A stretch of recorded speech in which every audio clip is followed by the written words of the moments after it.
بسم اللہ الرحمن الرحیم الحمدللہ۔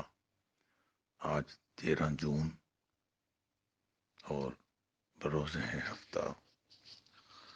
اللہ رب العالمین وحدہ لا شریک، اس خدائے بزرگ برتر کے کروڑہا احسانات، اللہ تعالیٰ کی خصوصی مہربانی سے ہمیں ان مقدس گھڑیوں میں قرآن شریف کے پاکیزہ کلمات پڑھنا نصیب ہو رہے ہیں۔ آج دوسرے سپارے کی تیسرا رکوع کی کچھ آیات جو ہم باقی ہیں انشاءاللہ کوشش کرتے ہیں۔ اعوذ باللہ من الشیطان الرجیم، میں پناہ مانگتا ہوں اللہ تبارک و تعالی کی شیطان مردود کے شر سے۔ بسم اللہ الرحمن الرحیم، اللہ تعالی کے بابرکت نام سے شروع کرتا ہوں جو بڑا مہربان نہایت رحم فرمانے والا ہے۔ کلام باری تعالیٰ اس طرح ہے، ان الصفا والمروة من شعائر اللہ، بے شک صفا و مروہ اللہ کی پاک نشانیوں میں سے ہیں۔ فمن حج البیتا، پھر جو حج کرے اس کے گھر کا، او اعتمر یا عمرہ کرے، فلا جناح علیہ ان یطوف بہما، تو کچھ حرج نہیں اسے کہ چکر لگائے ان دونوں کے درمیان۔ ومن تطوع خیرا فإن اللہ شاکر علیم، اور جو کو خوشی سے نیکی کرے تو اللہ بڑا قدردان، شاکر بڑا قدردان، علیم سب کچھ جاننے والا ہے۔ سامعین کرام، صفا مروہ، اگر آپ میں نے یہ سعادت حاصل کی ہے کہ حرمین شریفین کی حاضری نصیب ہوئی ہے، پھر وہ منظر آپ کے سامنے آ گیا ہوگا، وگرنہ تصویروں میں اور آج کل ویڈیو میں بھی دیکھا جا سکتا ہے۔ یہ دو مقدس پہاڑیاں ہیں۔ اب ان کے کچھ نشان صرف ان کی ایک یاد باقی رکھنے کے لیے، چونکہ حکم شرع ادھر قائم ہے، اور ان کی جو سعی ہے ہمارے پاک مذہب اسلام میں واجب کا درجہ رکھتی ہے، اور اس کے پیچھے جو کہانی ہے وہ بہت ایمان فروز ہے۔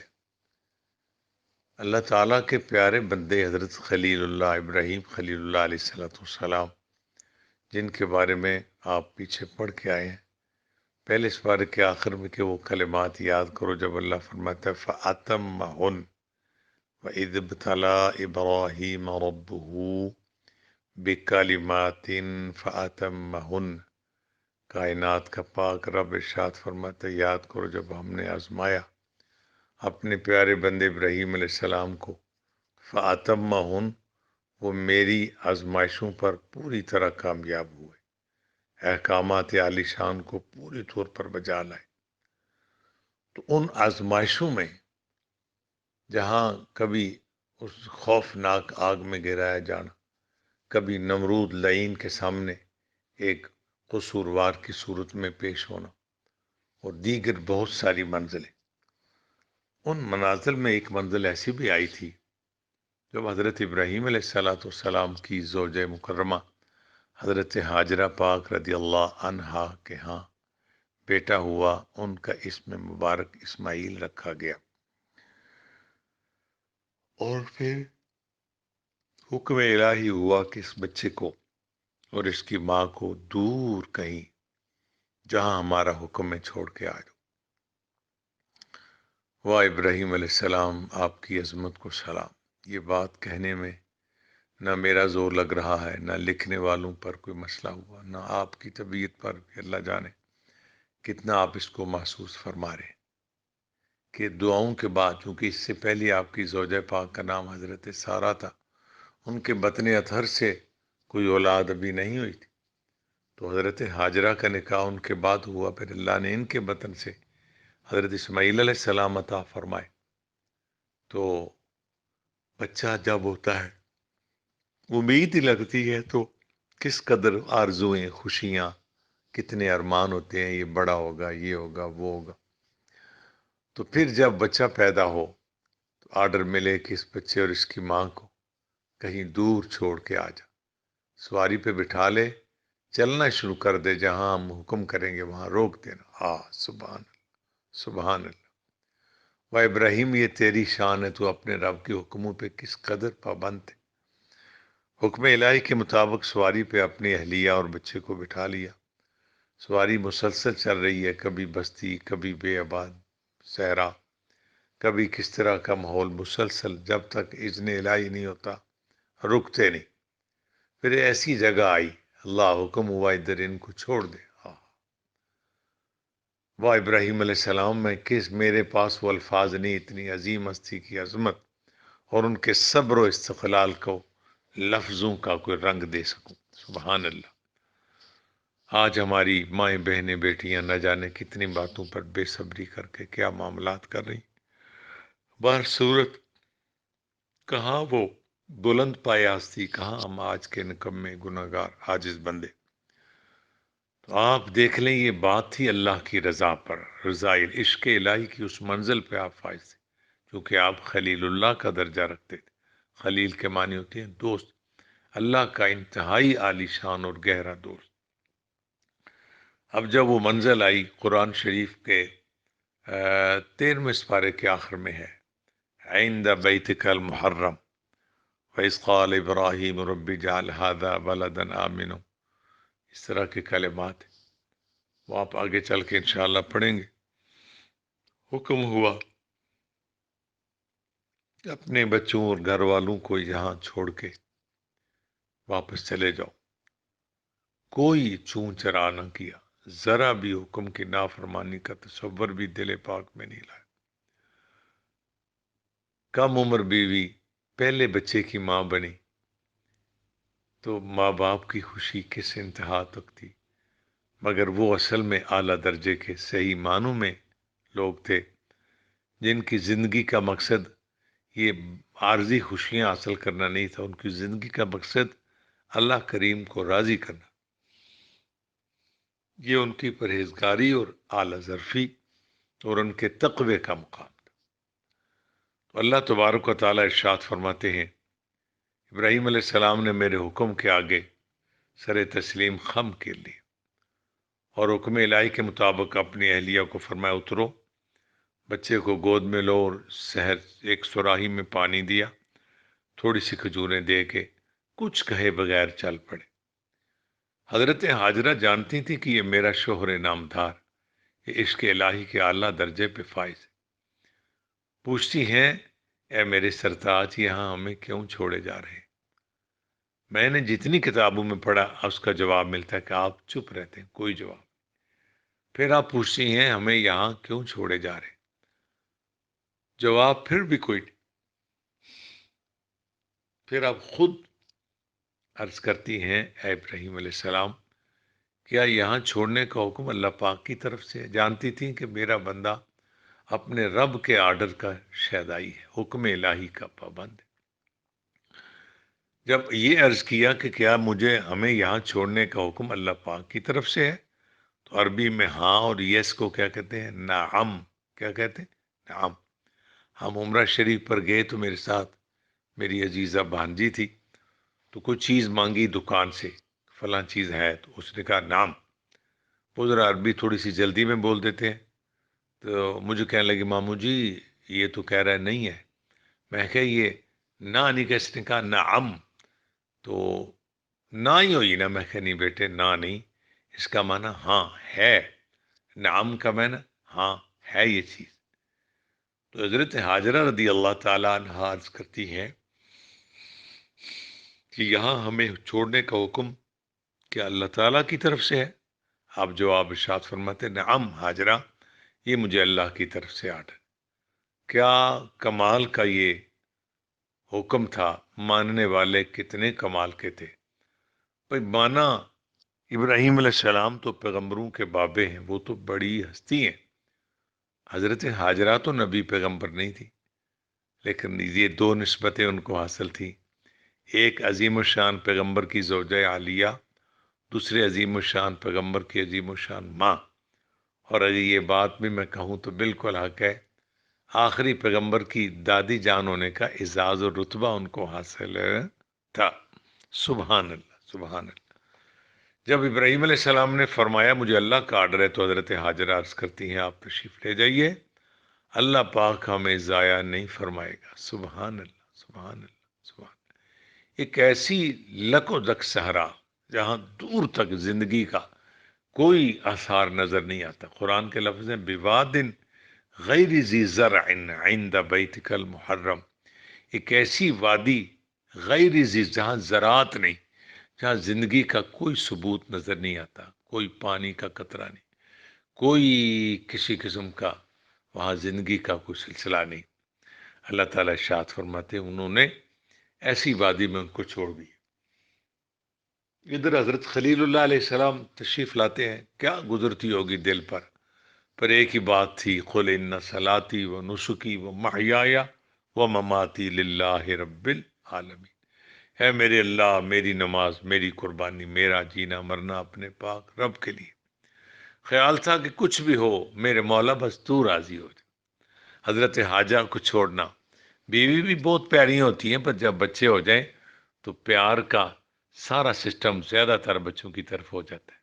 ماں اور بچے کو چھوڑ کے رضا الہی کے پیش نظر آگے، اور اس عورت کی عظمت کو دیکھیے، سبحان اللہ، وہ تو پیغمبر نہیں تھی نا، پر دو بڑی نسبتیں حاصل تھی، رک گئی، بے صبری نہیں کی، واہ ویلا نہیں کیا، کوئی کسی قسم کا کوئی آہو بکا نہیں کیا، صبر کا مجسمہ بن کے رک گئی۔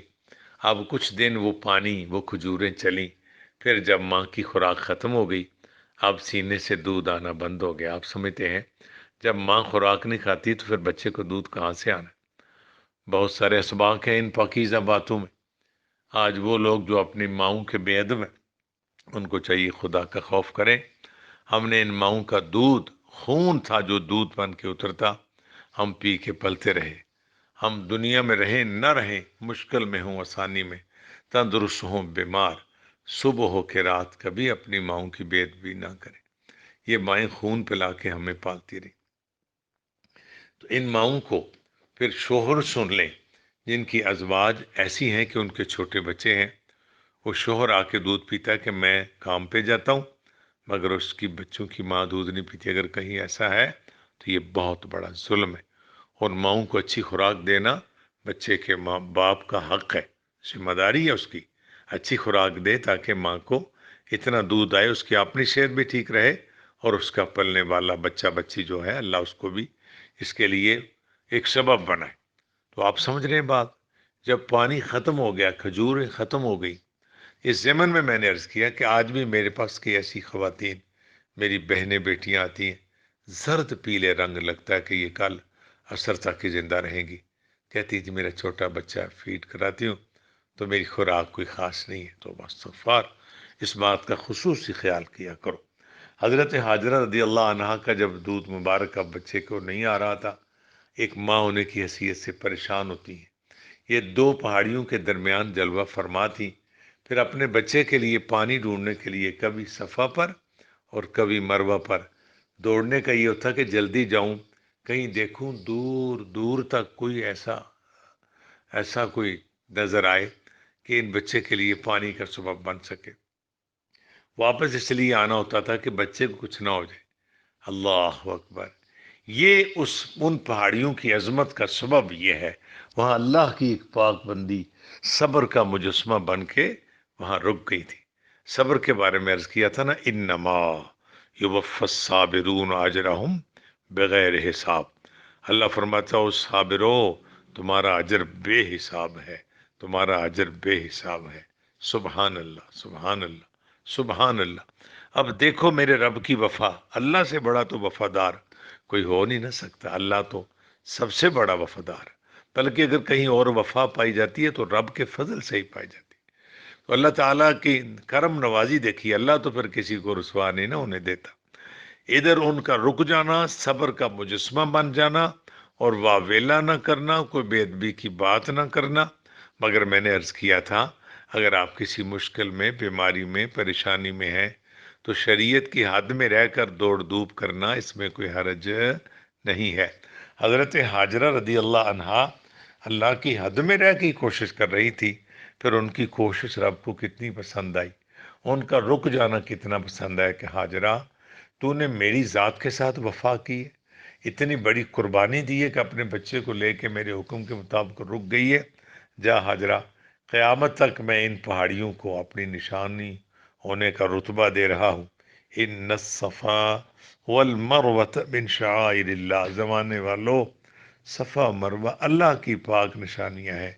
ومن حج البیت او اعتمر، پھر جو کوئی حج کرے یا عمرہ کرے تو فلا جناح علیہ ان یطوف بہما، تو کوئی حرج نہیں کیسے کہ طواف کرے ان دونوں کے درمیان، یعنی چکر لگائے۔ اور ومن تطوع خیرا، جو کو خوشی سے کرے نیکی، فإن اللہ شاکر علیم، تو اللہ بڑا قدردان خوب جاننے والا ہے۔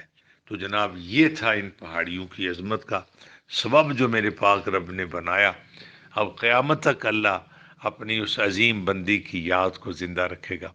کسی مسلمان حاکم ملک کا بڑے سے بڑا حاکم بھی جائے، حضرت ہاجرہ پاک کی سنت میں اس کو بھی دوڑے لگانی پڑتی ہیں، چونکہ صفا مروہ کی سعی جو ہے ہمارے پاک مذہب اسلام میں واجب کا درجہ رکھتی ہے۔ تو خیال تو آتا ہوگا مولا بڑے بڑے لوگ وفادار ہیں، اپنے ماننے والوں کے لیے بڑی بڑی مطلب وہ اپنی طرف سے کرتے ہیں، پر مولا تیرے جیسا تو وفادار، چونکہ تو ساری کائنات کا پاک رب ہے۔ سبحان اللہ۔ اللہ فرماتا ہے یہ میری نشانی ہے، صفا مروہ شعائر اللہ، اللہ کی نشانیاں ہیں۔ حج عمرہ کرنے والوں کہ اس میں دونوں کے درمیان چکر لگائیں، اس میں تمہیں کوئی پریشان نہیں ہونا چاہیے، چونکہ یہ جو صفا مروہ پر نا کفار نے، یہ تاریخ میں پڑھا میں نے، بت رکھے ہوئے تھے، ایک صفا پر ایک مروہ پر، وہ کچھ نام بھی میں نے یاد کیے تھے کہ صفا کے مروہ پر جو نے صفا پر رکھا تھا پتھر، اس کا نام ہاں تب مجھے یاد ہے اصاف ناتھ، اور جو مروہ پر تھا اس کا نام نائلہ۔ یہ انہوں نے بتوں کے اپنے نام رکھے تھے۔ تو مسلمان شروع میں ذرا جھجک محسوس کرتے تھے کہ یہ جہاں تو بت رکھے ہوتے تھے، یہاں اللہ فرماتا ہے تمہیں اس میں پریشان نہ ہو۔ فلا جناح علیہ ان یطوف بہما، کوئی حرج نہیں کہ چکر لگائے ان دونوں کے درمیان۔ ومن تطوع خیرا فإن اللہ شاکر علیم، جو کو خوشی سے نیکی کرے تو اللہ سے بڑا کوئی قدردان نہیں اور اللہ سے زیادہ کوئی جاننے۔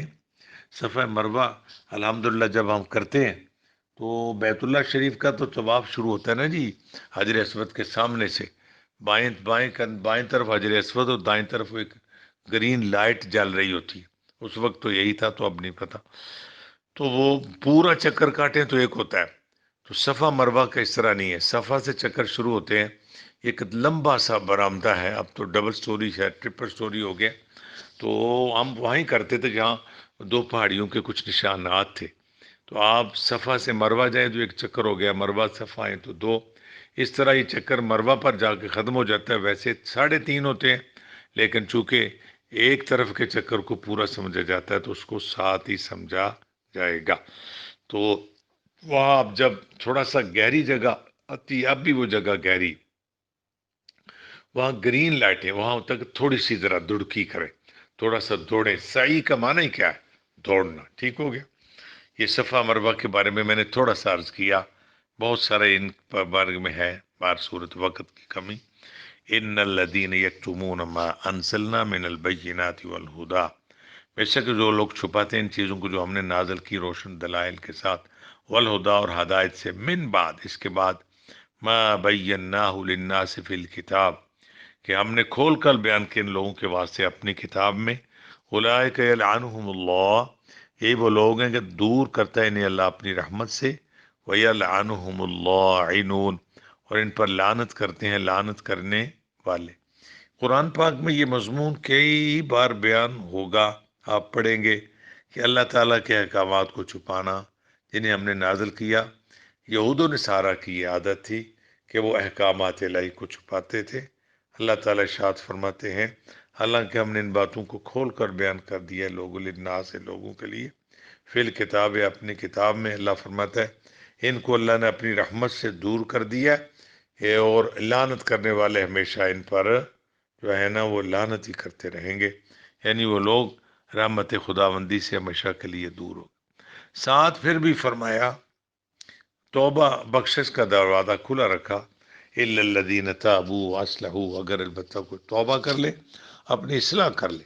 اب اس توبہ اور اصلاح کے لیے کسی بھی پڑھے لکھے کوالیفائڈ عالم دین سے اگر آپ پوچھیں تو اس کی بہت ساری مثالیں دے کے ہم سمجھاتے ہیں کہ بعض دفعہ بیماری تھوڑی ہوتی ہے تو اس کو تھوڑا سا ایسے ہی کسی چیز سے وہ کانٹا نکال لیا جاتا ہے، اگر خدا نخواستہ زیادہ ہو تو اس کا آپریشن کیا جاتا ہے، بہت زیادہ ہو تو اس کا گرینڈ بڑا آپریشن کیا جاتا ہے۔ جیسی بیماری ہے ویسا علاج ہے۔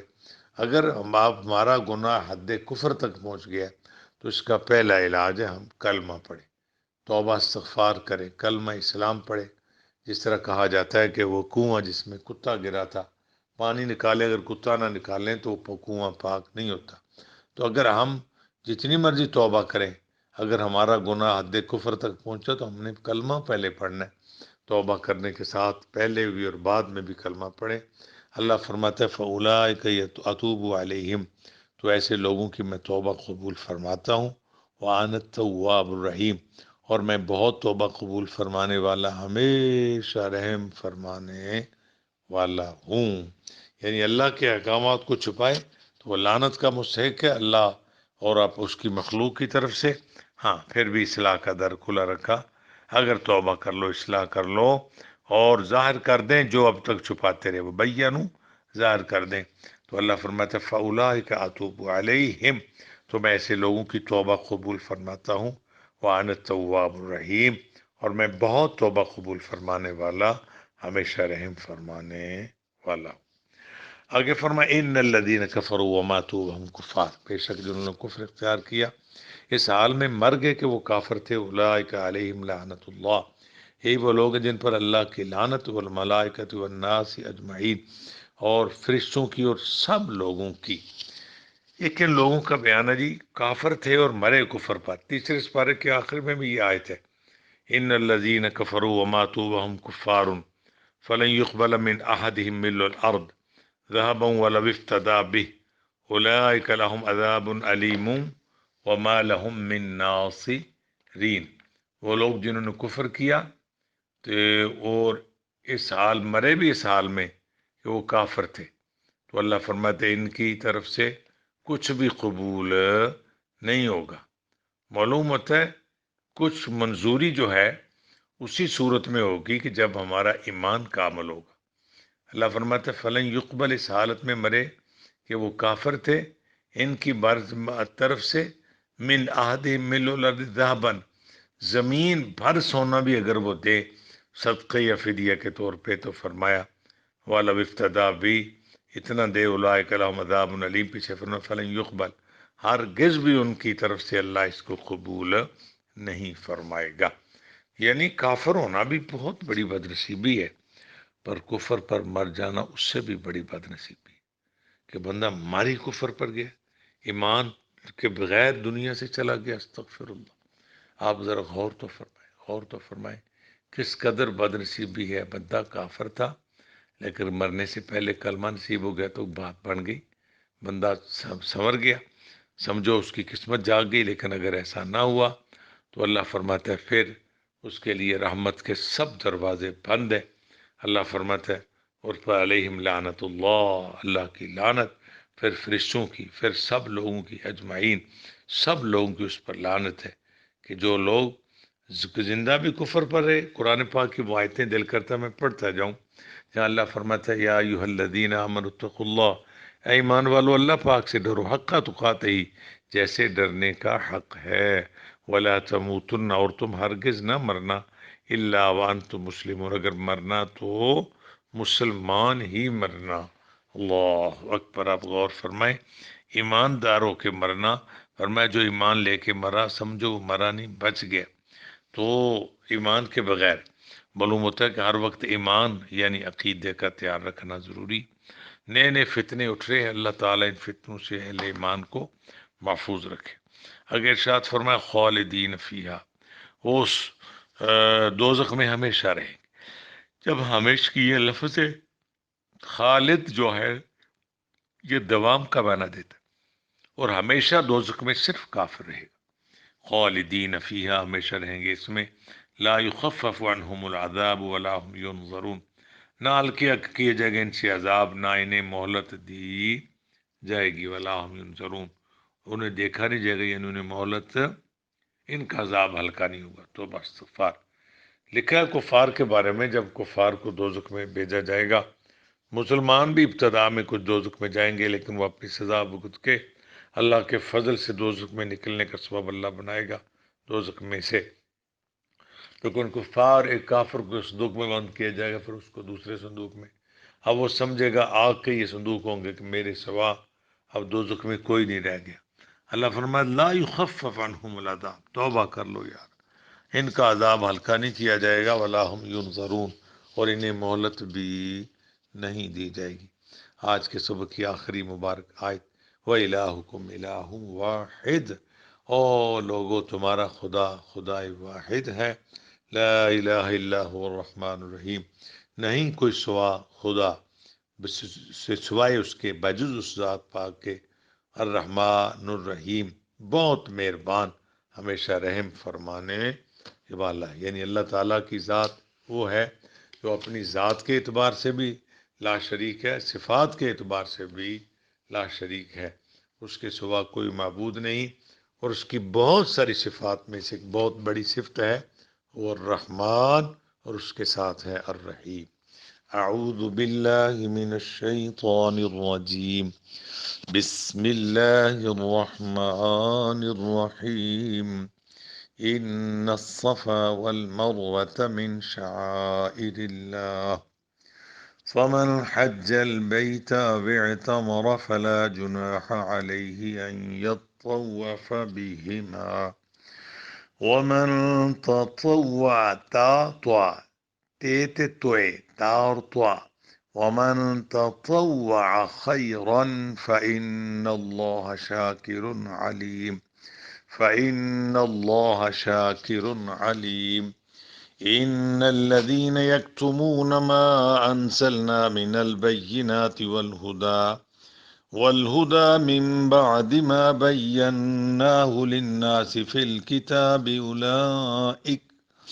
أولئك يلعنهم الله ويلعنهم اللاعنون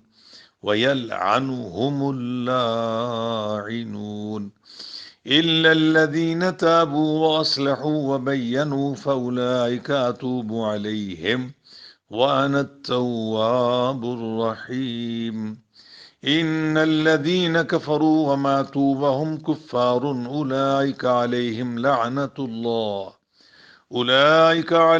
لعنة الله والملائكة والناس أجمعين خالدين فيها لا يخفف عنهم العذاب ولا هم ينظرون، وإلهكم إله واحد لا إله إلا هو الرحمن الرحيم۔